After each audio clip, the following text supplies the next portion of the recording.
Hi, this is Kashish. Welcome to a new episode of Business Odyssey.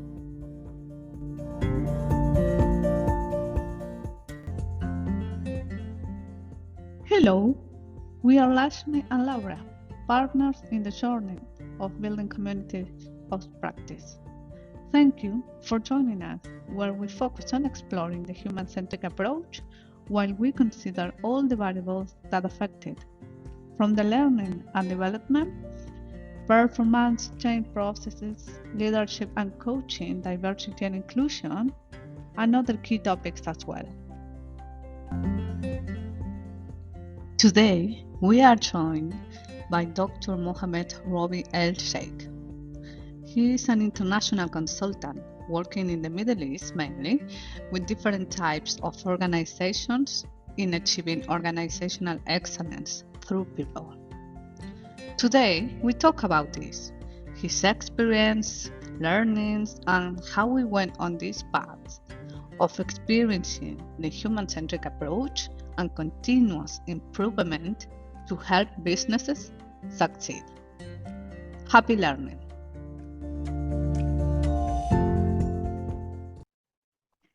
Hello, Dr. Mohamed. Hello, Lashmi. Happy to be here with you. Happy to have you, Mohamed, as a guest. And if you want to introduce yourself, I think you will do better than me. So. Okay, no problem. First of all, it's my great pleasure to be with you today. And I really like what you're really doing in these podcasts, and hopefully I can add value to you and to your audience, definitely. Thank you. So my name is Dr. Mohamed Rabie Elsheikh. I'm a civil engineer, but I shifted my career, and this is part of the story, okay, to be a consultant, management consultant, working with process management, quality management systems, organizational excellence, and also working on the organization development part and managing change. And also now I'm a certified executive coach with Dr. Marshall Goldsmith. I've been working as consultant in and out in some organizations like Arthur Andersen in Egypt. And I've been working also as quality manager in Vodafone Egypt and in Zain Telecoms, Kuwait. I've also worked as organization development head in Zain Group in Kuwait and Bahrain. And also I've been responsible for the HR and strategy in investment group. And I've also worked in as a consultant in total quality management and organizational excellence in the Ministry of Finance in Kuwait. And I've been a speaker and trainer in many events in the Middle East and Europe for the past, let's say, almost 20 years now. That's a lot, actually. So I really love the part of total quality management. Yes, I mean the process. Okay.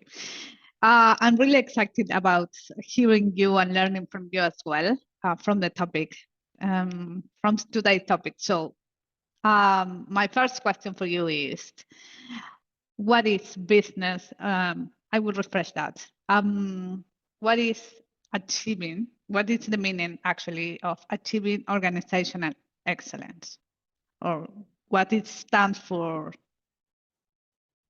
Okay, this is really a very big question because this is Yes, it's huge. The answer can be anything. So good. Yes. Okay. Actually, because I think any organization it's built to be an excellent organization. I mean that they should be very competitive. They should be number one, and they should put always everything in place so that they are ahead of competition. They are the choice number one for their customers and for the employees. Okay, so this is in a sense what's organization excellence. Okay, but again, to reach excellence, you need to build it. It's like having a building. Okay, so the question was in my mind since long time ago. Okay, what are the main elements of building an excellent organization or an outstanding organization? So because I told you I'm a civil engineer, so by nature I Yes. think of building structure. I got it. Yes. Yes.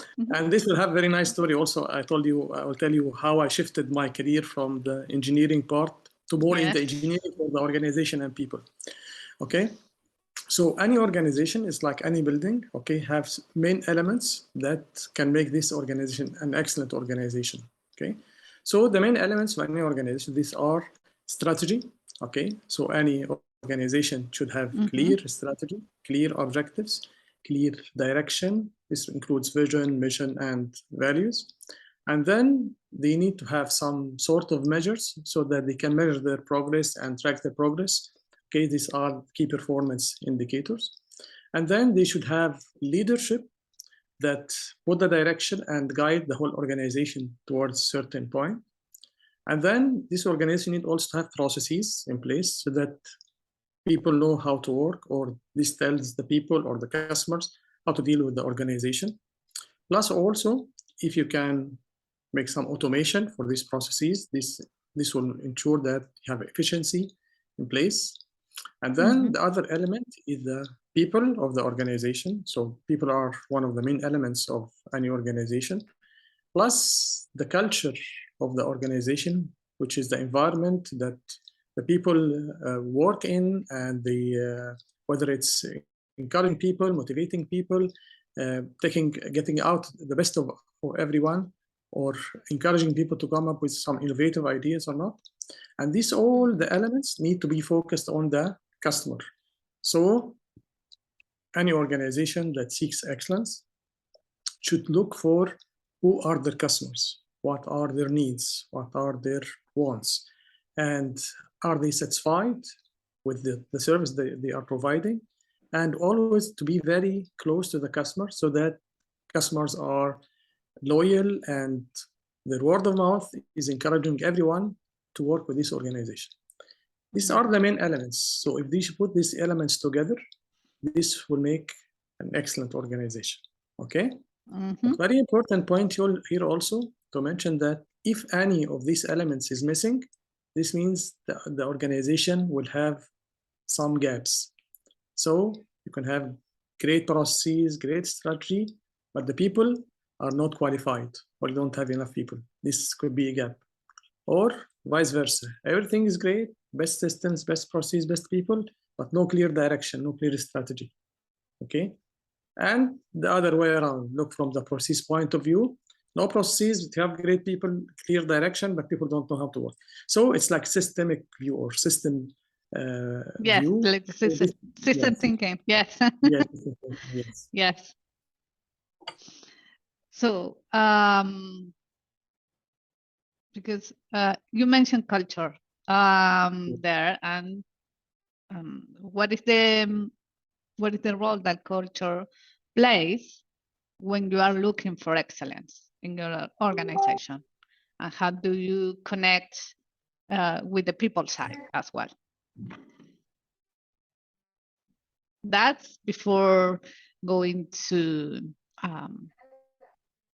your perspective and your experience, and how do you did this? How do you switch actually from the engineering side to the people side and the process side and the change side? If that's okay. Yes, that's really a very interesting question, because I've been thinking about it many times, and how I made this shift. Actually, it came all by chance, by accident, and it mean it. But actually, after I graduated as civil engineer, I worked like 1 or 2 years, and it's mainly in the construction supervision and these things. But I found a gap in the communication between the engineers or the site engineers, the managers, okay, and the workers or the supervisors and so on. So this has been in my mind. And then actually I was lucky enough to start my master's degree also in engineering, but in total quality management. So I took the topic of total quality management, because it was one of the hottest topics by that time in the States and Europe. Okay, and I've studied it, okay, and made my master's degree there. I really like it very much, because total quality management, it's about continuous improvement, involving everyone, this continuous improvement, and focusing on customer needs. Okay, so it's like utopia. Everything is great. Everyone is doing his best, meeting customer requirements, people requirements. Everything was great. And then when I finished, I want to apply this on the ground, and it was very hard because still the concept was very new to the people, and actually what you're talking about. So the project by that time, people would start working on the ISO, which is the ISO 9000 quality management system.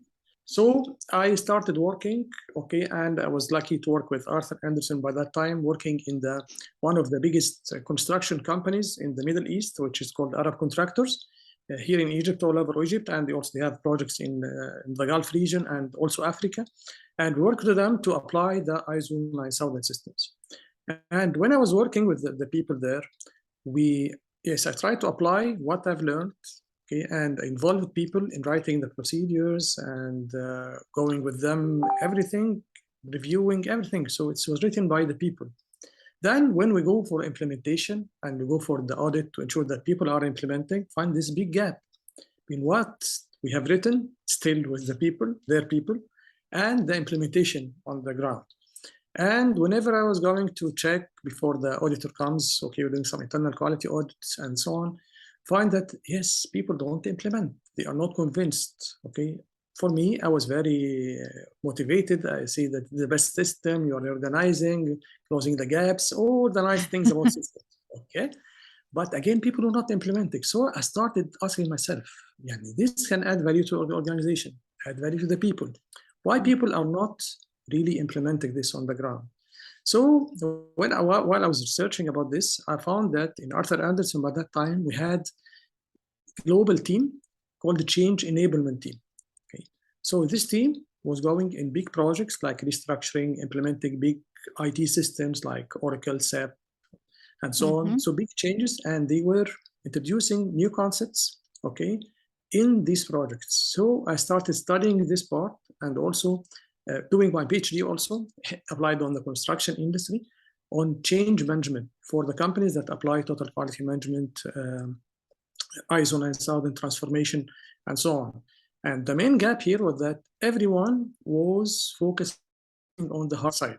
So give me the system, give me the processes, give me the IT requirements, IT system, and so on. But again, there was minimum focus on the people side, on the soft side, which means communication, involving people, awareness, training, looking from a psychological point of view, what's in it for the people implementing this, linking the KPIs or the compensation systems with the performance management. So it was a very interesting topic, okay, that let me work in this part, and I discovered something very interesting. And this was the introduction for many speech that I've given before in different topics. But again, this was one of the main important questions.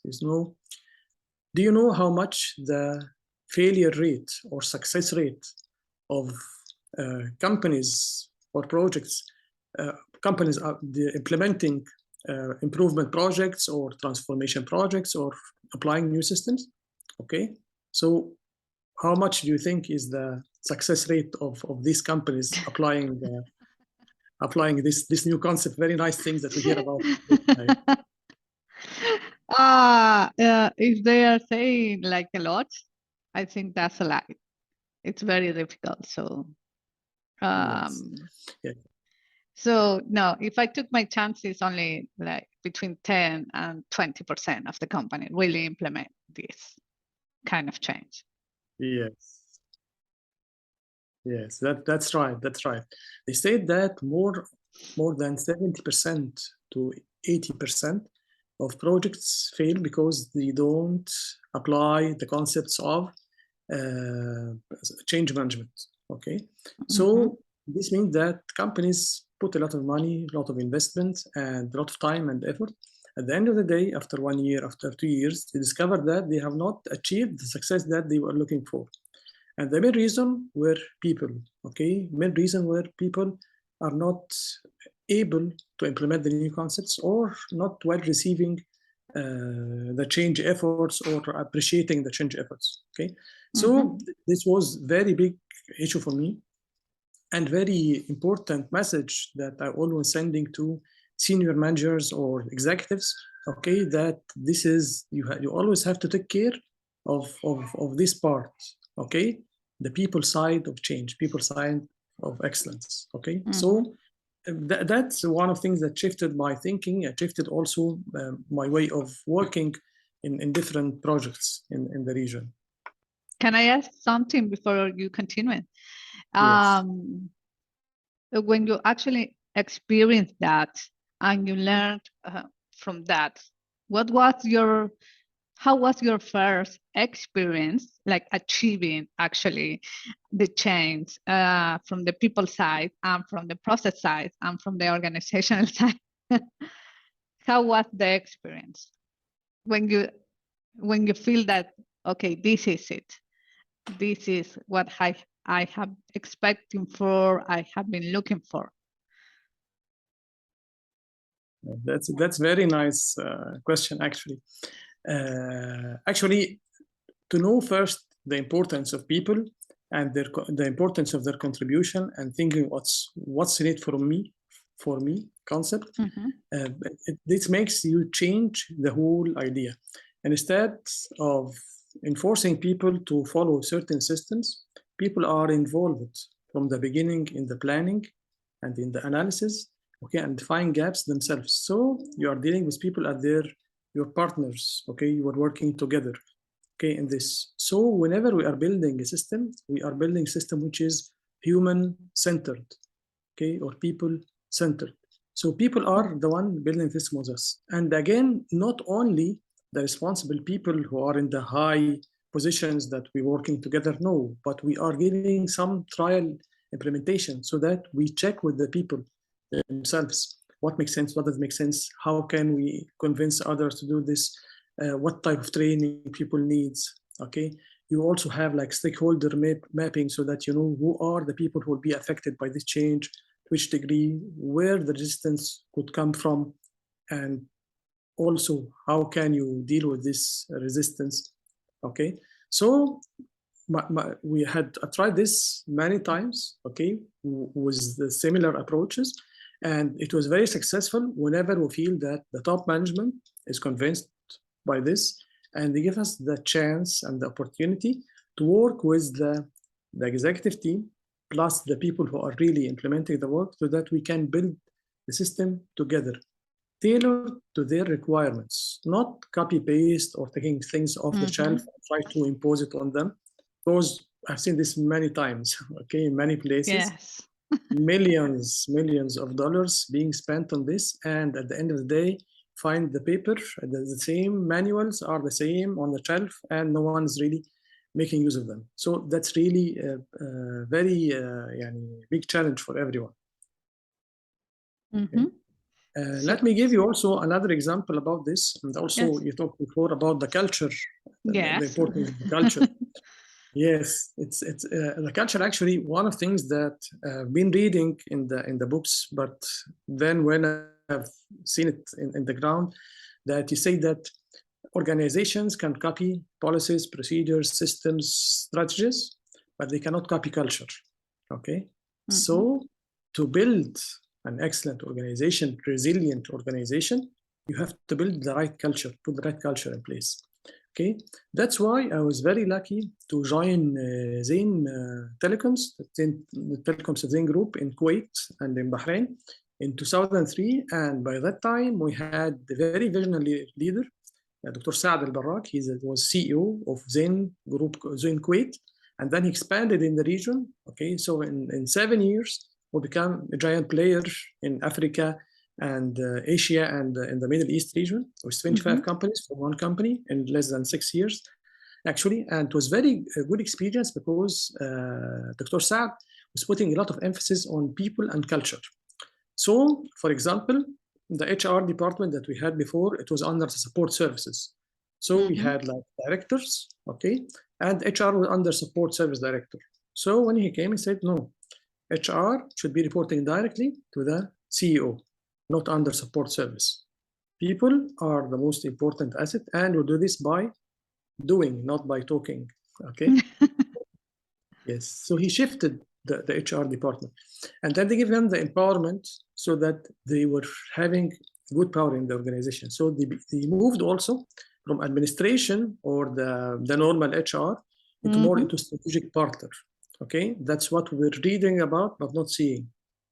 His vision also is to build the flat organization. So before we had hierarchical and many levels in many organizations. And again, so I said, I need 3-4 layers maximum. Okay.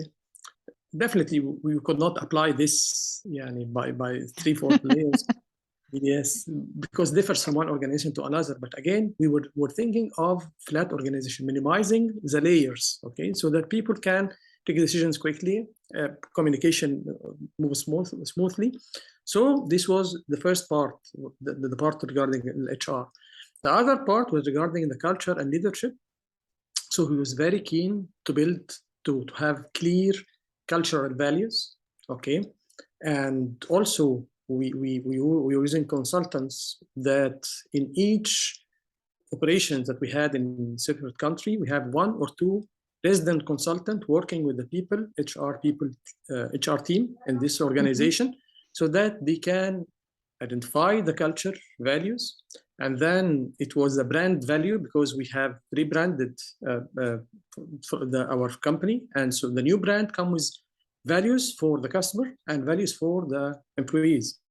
And we're having session with each team or a lot of employees, almost all employees in different departments and functions, to see how this is reflected on their daily work. Okay, so this is the brand values. How can you do this in your organization or your function? What does this mean for you? How can you apply it, and so on?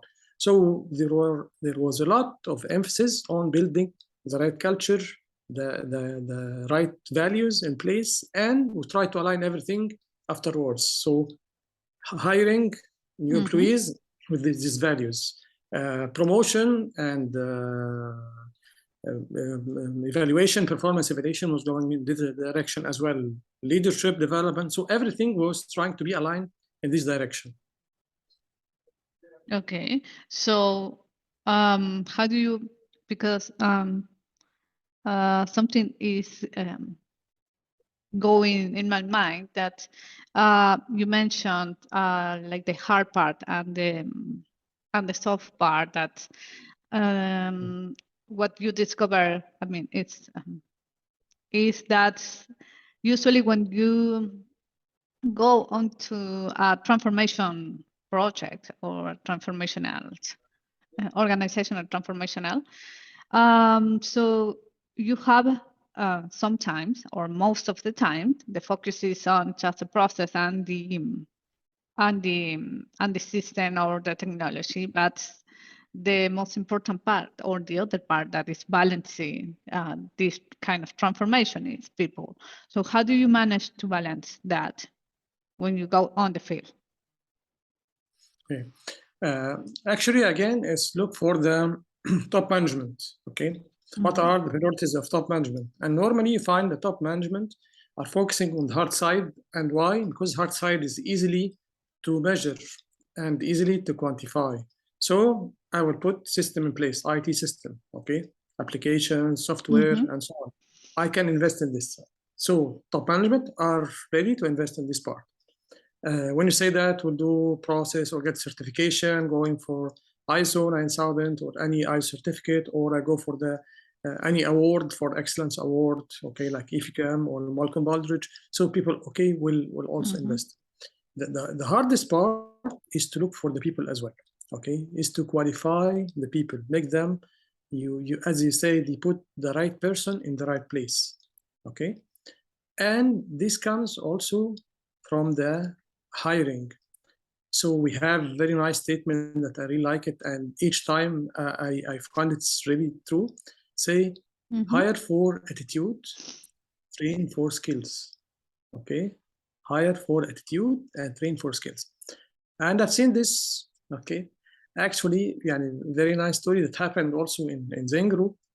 We had in our philosophy in Zain, we were balancing between performance and people. So we're performance-based culture, but again, focusing on the people. So in Zain, for example, we had something, we don't have the performance management system traditional one. We had something called Zain Dialogue. So it's a dialogue between the top management or the manager supervisor with his people, and so on. You are not allowed to say about your one working under your supervision, my subordinate. You are not allowed to do this, same team member. Okay, so this part of the culture and values.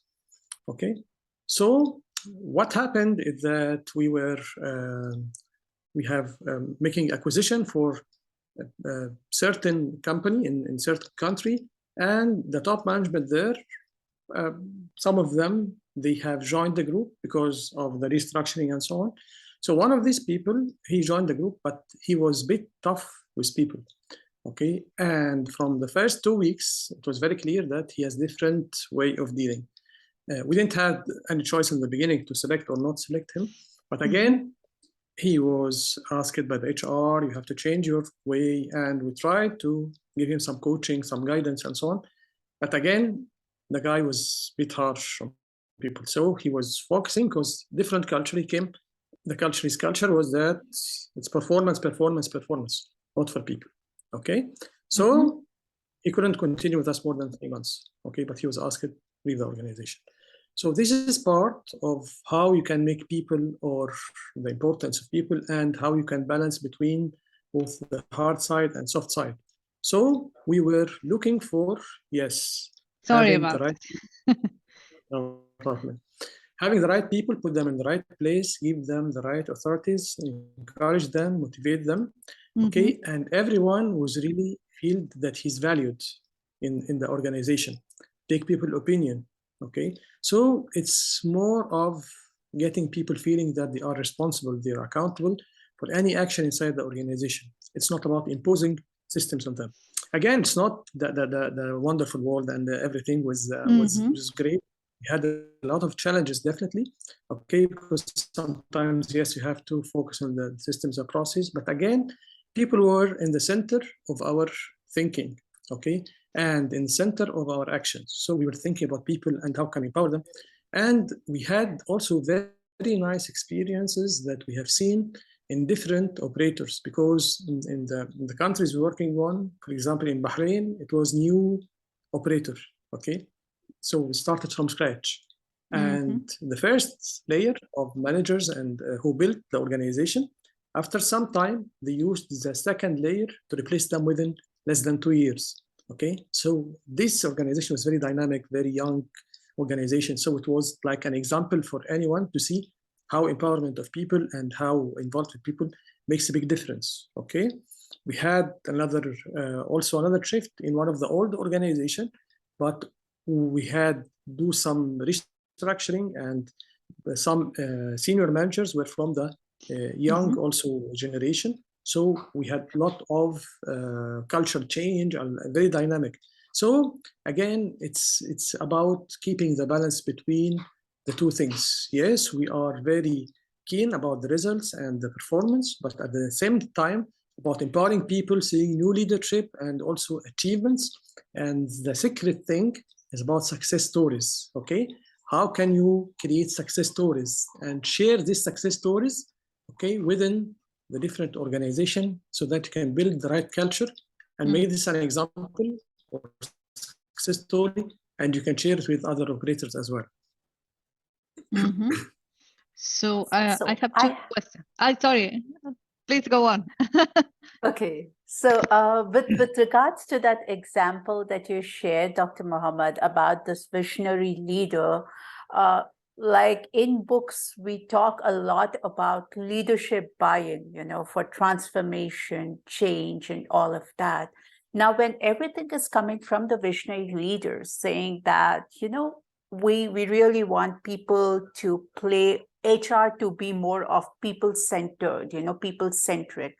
How did the other people within the organization, including maybe the mid-level management or other people, how did they take it? Did they buy in instantly because this was coming from this leader, and the position he was in, or still you saw there was a setback from other people? So how was the dynamics in that part? was it completely, everybody completely supported the leader, or there was this tug of war a little bit that was going? So how was that part? Just curious to know. Yeah, thanks. Yes. Actually, you put your finger on the hottest topic. Very challenging one. I'm not sure if I have said this before or not, but it's very important. It's like a secret. I'm telling you, but it was really very challenging because what happened, whenever you have a visionary leader, okay, and part of the change management is creating the supporting committee or supporting team, okay, from the senior executives also as well. So our vision by that time is that we have always to communicate with the senior managers and the middle managers to implement, show them the vision, the values, and so on.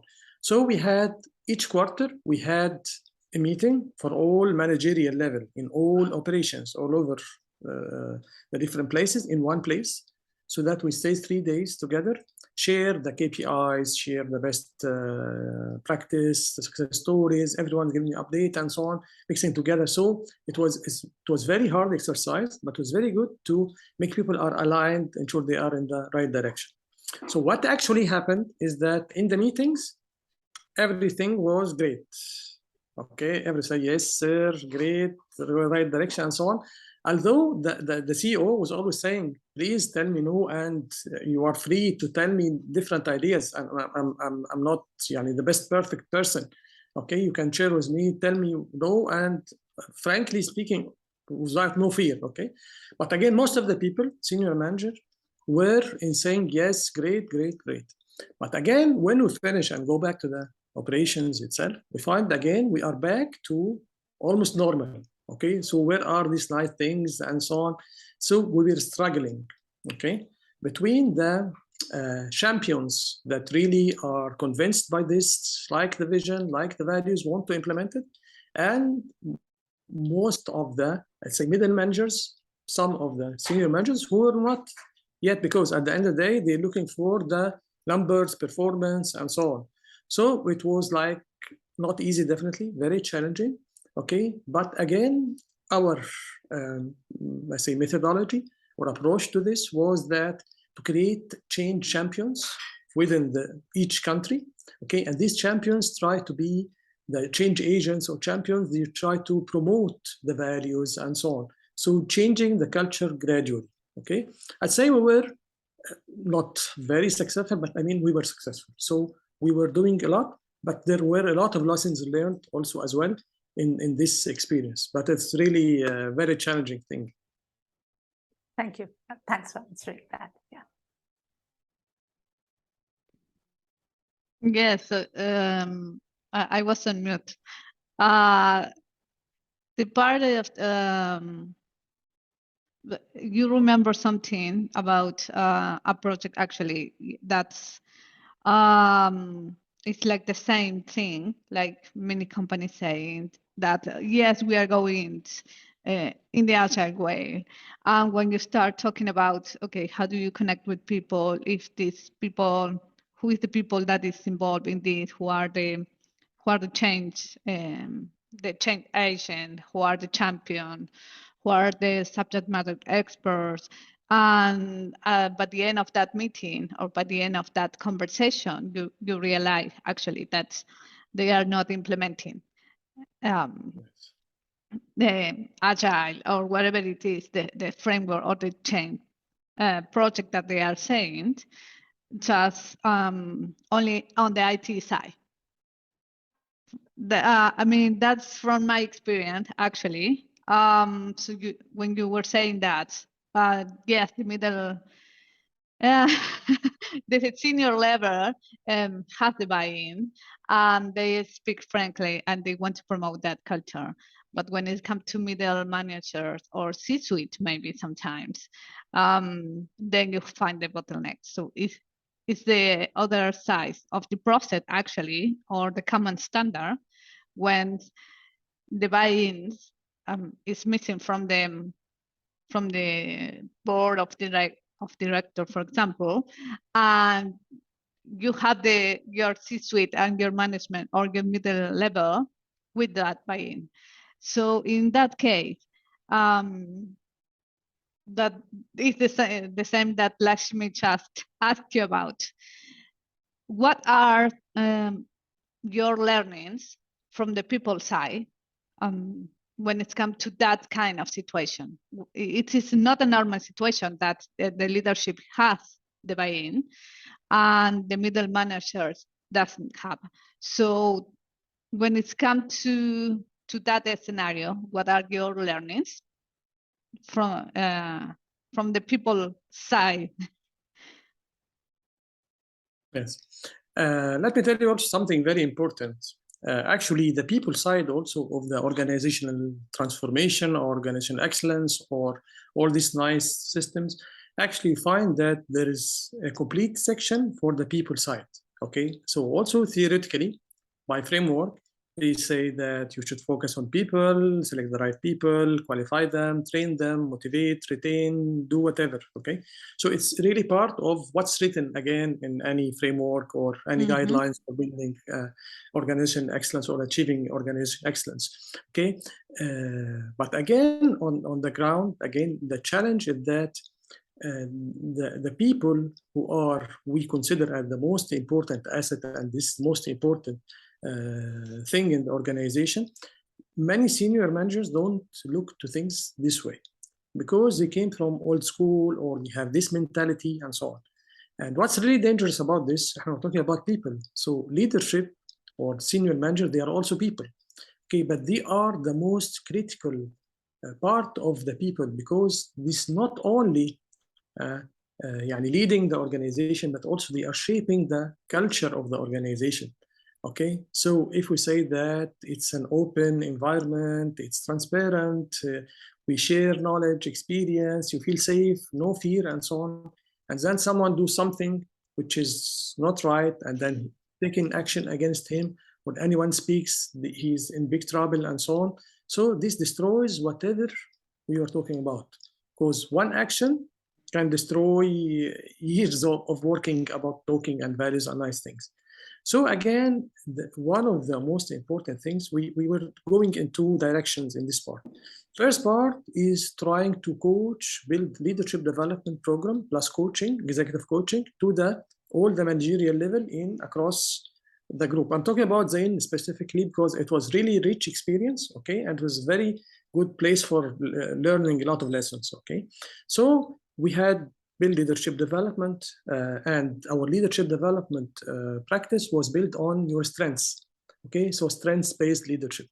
Okay, was something called appreciative inquiry, and we're building on your strengths and building on this.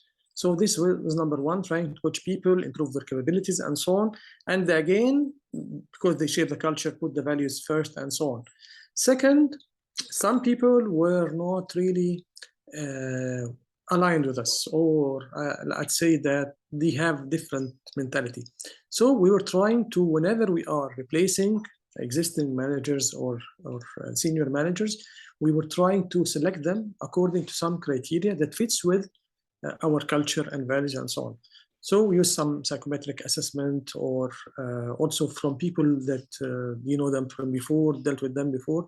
So we were trying to replace leaders who really live and really convinced with the culture and values with the people who are old school or maybe not really fitting with us, okay?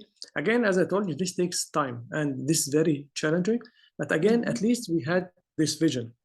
And also we were trying to promote people from within who are convinced and live the values, live the Zain way, as we call it by that time. So you can find a lot of people, they are very enthusiastic to implement this and they were really living the dream, because by that time we were having a lot of nice things about Zain, wonderful world, and the dream, making our world better and different and so on. So find many people, especially the young people, who were really enthusiastic to implement this. Okay, it's very challenging, but at least we were trying in different directions to reach this part.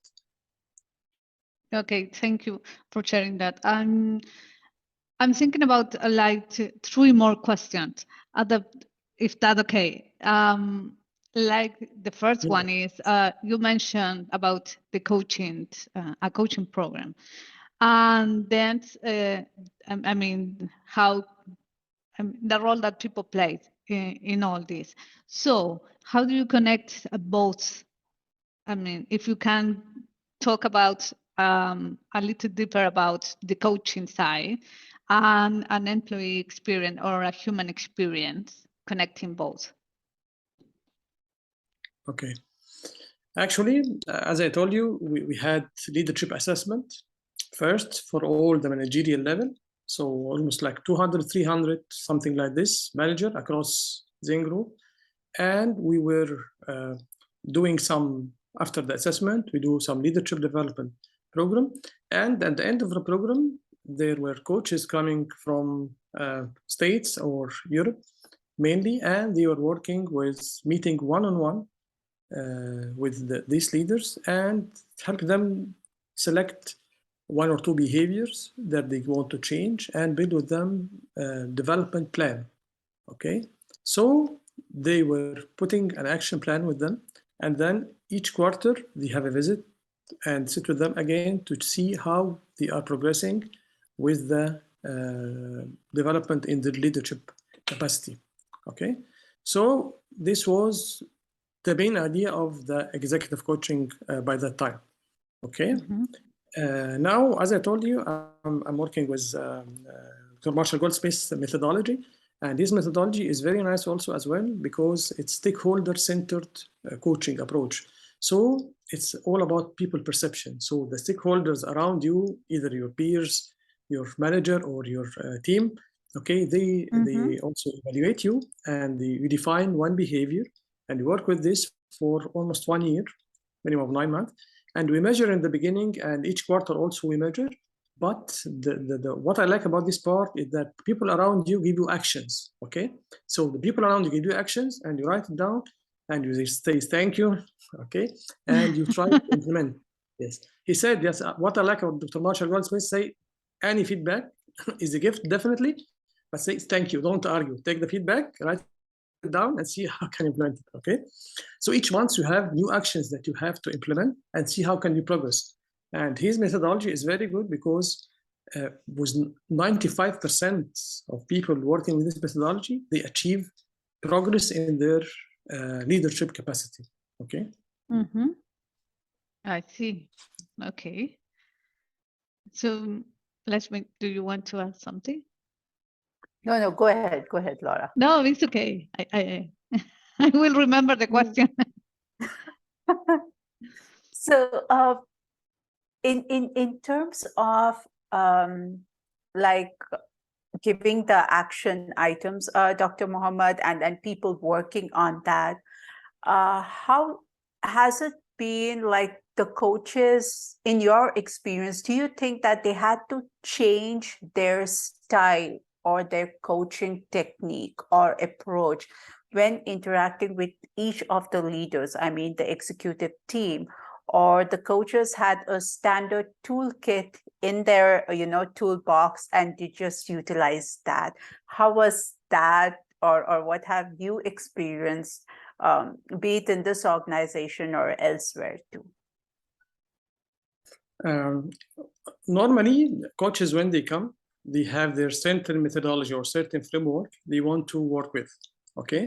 So they have certain questions, they ask you, and they help you develop or select what behavior and how can you improve this behavior and so on, so that at the end of the day, they improve your leadership capacity. However, this definitely will differ from one person to another. And this depends mainly on the experience of the coach, okay, that he can see how and when to select the right question, okay? Because some people are more open, they are very nice, and they are very open to changes, they want to develop and so on. Other people still in the shock denial phase, or as you know, they're not very nice with feedback and so on. So you have also to find their way. Again, I think the success rate of the coaching programs depend again on the character of the senior managers or the leaders that you are coaching, okay? That's why also I'd say that one thing that I've learned from Dr. Marshall Goldsmith and his methodology, that he say, I don't work with anyone. I work only with successful people who want to achieve more success. Don't bring to me someone and say that this person is on the edge and he's 3 months to go out of the organization. And if he's not following your coaching, he'll be out. Say, no, I don't work with these people. I'm working with successful people, then be more successful. So again, it's about people have courage, they have humility, they have the decision that they want to improve. Okay, so he's very selective with his people. That's why his success rate is very high. Wow, interesting. Thank you. Thank you, Doctor, for sharing that. Yeah. So the other question I have for you is, how do you measure along the journey? How do you measure the performance of the organization and on a quality level? When I'm talking about measuring, I'm always referred to quality, not to quantity. I mean, how do you reflect the change, or what do you want to change in the first place after, a year, or maybe a year and a half, or maybe every 2 years, or whatever is the timeline. But how do you see reflected those changes at all levels? I mean, that's really a very also good question and very long answer. Yes. Sorry about that. No, you are very clever in selecting questions. Okay, but this is actually, it's very challenging. Why it's very challenging? Because not anyone in most of organizations, they think about this question. Okay, so everyone is very busy. Okay, and if you're working with, as I said, the ISO 9000, for example, you want the certificate. So certificate is your success. If you're working with organization excellence like EFQM or whatever, so getting the certificate at the end of the day, say that you are great. But again, this is not the success. So we have to go back and identify success in the beginning of this project or any project. What does success mean to you? Top management, for employees, for the company, for everyone. So we have to define this from the beginning. So we agree what success means for everyone. Because people have different mentalities, different expectations, so not everyone is aligned. Of course, you know that in the previous or the past, the main focus was on finance. So profit, revenue, all these numbers, which drives all the big guys. Okay, the big guys want numbers at the end of the day. But again, with the balanced scorecard and people, their improvement of thinking and so on. So we know that now it's not about the numbers only. Numbers is very important. Okay, and let's say 70% are numbers. Okay, but again, what about the people in the organization? Okay, how happy they are, what's their retention rate, what is the turnover rate, what's their motivation, how they contribute to the organization, okay? And also for the customers, customer loyalty, customer satisfaction, and also getting new markets and the market share, and all this word of mouth, how people talking about you in the media, on the Glassdoor, or so it's very open with social media, okay? It's very open. So you can also have some success measures regarding both the people side the organization and also the customer side outside the organization. And again, yes, you can measure it by number, but it's more about people perception and how they are talking about you, your brand, and so on. Okay. Plus, definitely the internal part, which is the operational excellence part or process excellence, which is about the efficiency in your work processes, and delivery time, and the quality of output, and the accuracy, and again safety. Or you can put all the internal measures also internally. So it's again about what type of organization we are building. Are we building for the short term only, or for the mid-term, long term? Okay. Again, now many organizations realize that they have also responsibility towards the society. Okay, especially after the COVID-19 and all these changes and so on. So it's not only about organization, profits, loss, or making people happy, not happy, or keeping your customers. No, it's more about, again, you have purpose, you have mission for this organization. Everyone knows the mission, everyone work for common purpose, and so on. So again, this needs high level of maturity in the managerial level, senior managers in the organization. And again, how can you keep everyone in the organization aligned? It's very challenging, but as long as you have the CEO or the DM of this organization is going certain direction and trying to build his supporting team who are really convinced by the same mission and vision and everything and values, now they can all work together. They can send the messages to the people, and they can see from the actions, not only the words, what's going on, or how can this help in building the organization they like. Okay, so success stories are there, they are available, not in every place. I know that there are few organizations doing this, but there are some organizations doing this. Not the perfect, but at least they know the way and they are trying to go in the right direction. Mm-hmm. Yes, I agree with you on that.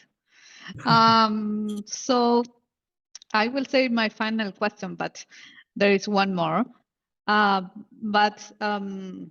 If you have to summarize on key learnings through the path of achieving organizational excellence, what will you say those key learnings are?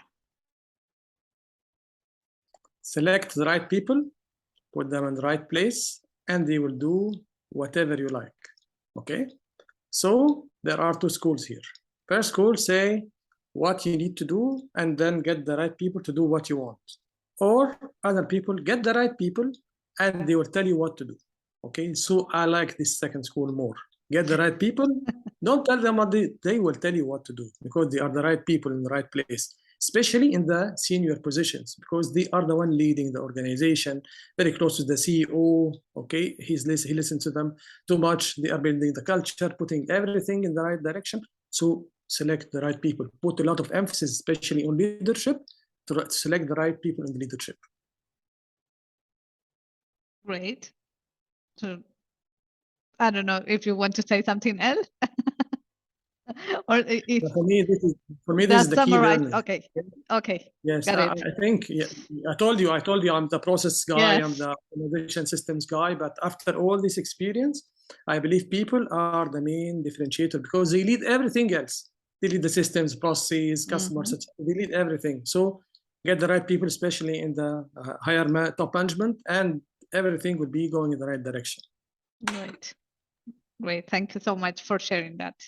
Lakshmi, if you want to ask something before I trigger my last question to Dr. Mohamed. Go ahead, Laura. Because it's to close the episode, that's why. No worries. Yeah, okay. Please go ahead with your question. Thank you. Okay. So it's easy. It has a short answer, I assume. So where people can reach you out? Actually, I'm available in different types of social media. I'm available on LinkedIn.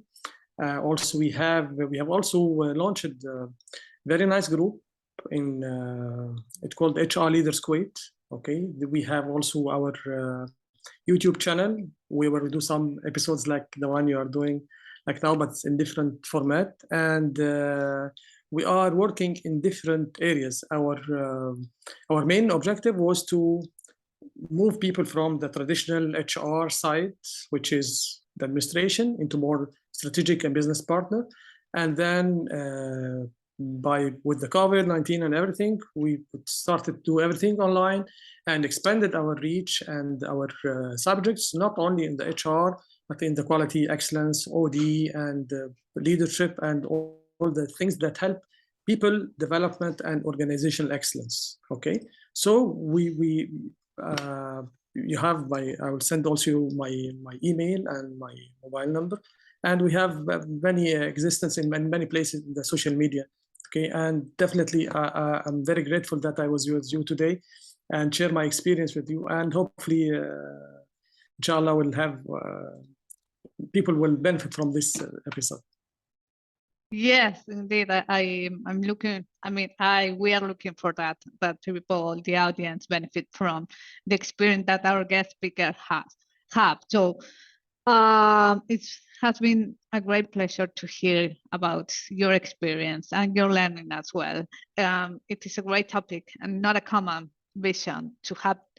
Not a common. I will say thing, but it's not thing. It's not common to see people focusing from the system side or the process side too much on the people side. So that's great. And the experience you have, I find it not just amazing, but that really adds value. And you are also a community HR leader. So thank you so much for your time, Dr. Mohamed. I appreciate a lot. And when I say I'm talking about last me too. I'm sorry for that. But once again, thank you so much. Thank you, Dr. Mohamed. Thank you. It was wonderful. Yeah. As Laura said, loads of experiences, loads of storytelling and inspiring others as well as the companies and all. So thank you so much. We are honored to have you. Yeah.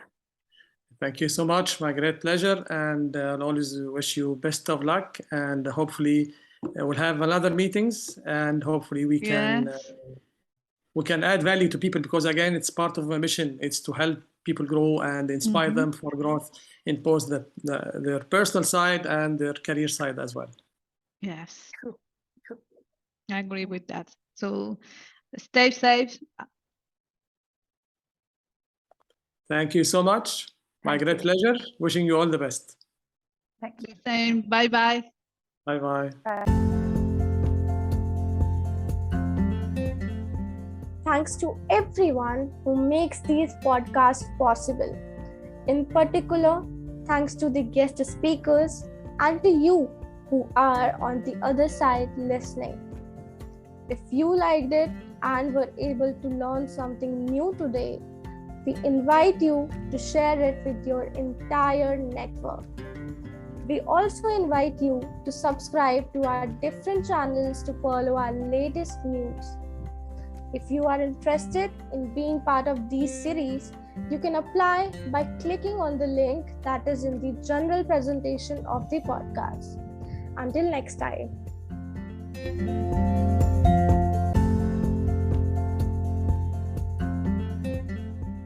A special thanks to the boys, Kashish Wadbani,